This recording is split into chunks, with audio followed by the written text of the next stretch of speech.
One of the issues that we want to talk about today is the story of a T-shirt that is, I believe, still freely available on Amazon. I'm most certainly not advertising it.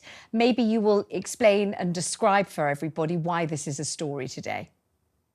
Yeah, well, thank you again for having me back, Vanessa. Look, Amazon has had a number of issues over time with various products on sale, ranging from pajamas that look like a Holocaust inmate victim uniforms, all the way through to T-shirts which had a far-right white nationalist symbol on them and statement, which was falsely attributed to Voltaire. This particular T-shirt has the slogan "From the river to the sea, Palestine will be free." Now, that statement, that slogan, is widely chanted at different rallies and has been chanted at rallies over the past few weeks.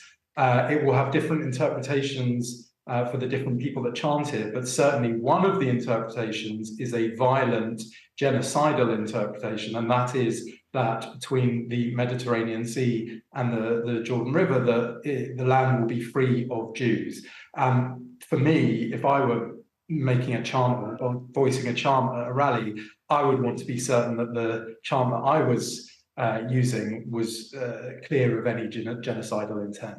Gideon Falter was on this programme yesterday. He's from the Committee Against Antisemitism, and he said that the various Palestinian organisations had stopped using that slogan years ago because it was so infected with genocidal intent, and that a kind of more benign interpretation of such a deeply hostile sentiment is probably wishful thinking rather than real.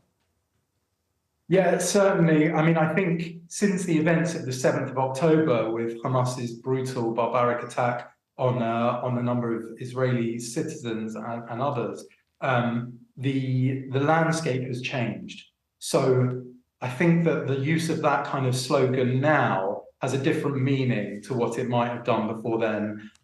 Certainly, this phrase has been used by leaders of Hamas in the past, by Osama bin Laden, by Saddam Hussein over decades, and it was very clear what they meant. There was no suggestion that that was a peaceful use of the slogan.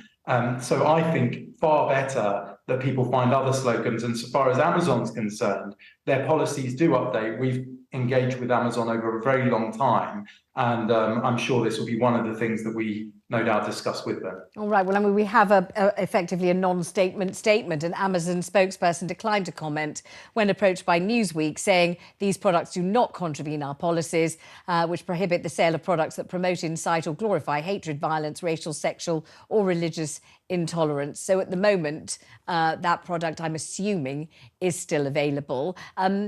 I know that it's often been said in connection with racism of all different kinds, if the person from the minority is offended, then it's racist. So let me ask you, are you offended by that T-shirt? I think, for me, I think it would depend on the context in which I encountered someone wearing it and what they were saying to me. As I say, after October 7th, I think that statement has a different kind of impact than it did before. Do I think it should be freely available on Amazon? Probably not. But then I'm the kind of person who believes in a kind of more moderated language, who believes in researching the things that are said. So, look, do I think everybody who's wearing it is suggesting that they have genocidal intent? Are they seeking to offend me? I'm sure not.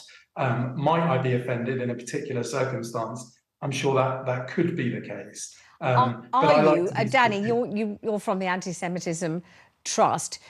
Do you wish that we were not discussing one particular T-shirt, but were instead flagging up the level of increase in anti-Semitic attacks and events in this country since October the 7th? That's exactly it, Vanessa. I mean, the truth is that, the T-shirt being online is here or there. There's been a 600% increase in anti-Semitic attacks, over 800 incidents. Jewish people fearful, school children who are going to school who are having to, or feeling that they need to hide their identity in some way.